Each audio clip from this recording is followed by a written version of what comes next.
आमच्याकडे 167 नंबरचा एक गुन्हा दाखल आहे। पिटाच्या केसमध्ये अजय जोशी नावाच्या एका इसमाला शुक्रवारी अटक करण्यात आली। त्यानंतर शनिवारी त्याची रिमांड घेण्यात आली आणि तो आमच्याकडे 3 दिवस पोलीस कस्टडी आम्हाला मिळाली।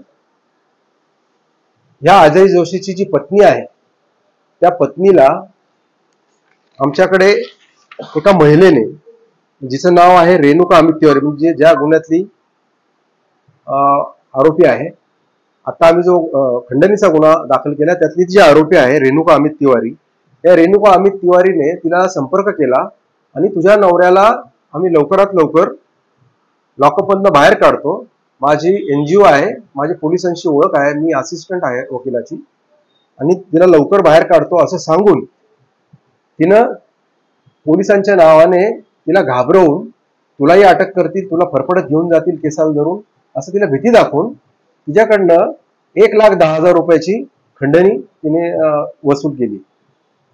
त्यामुळे तिच्या विरुद्ध 180/2024 भारतीय दंडविधान संहिता कलम 384, 385, 389 अन्वये गुन्हा दाखल करण्यात आलेला आहे।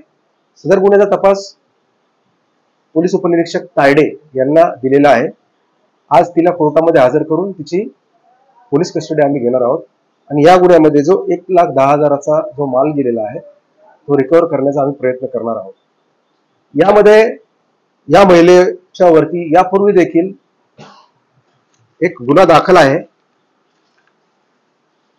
जरीपटका पोलीस स्टेशन मध्ये अशाच प्रकारचा एक गुन्हा दाखल आहे तिच्याकडे, आणि इतर काही पोलीस स्टेशन मधल्या काही लोकांना सुद्धा त्यांनी फसवलं असण्याची शक्यता आहे, तशी माहिती आम्हाला मिळत आहे।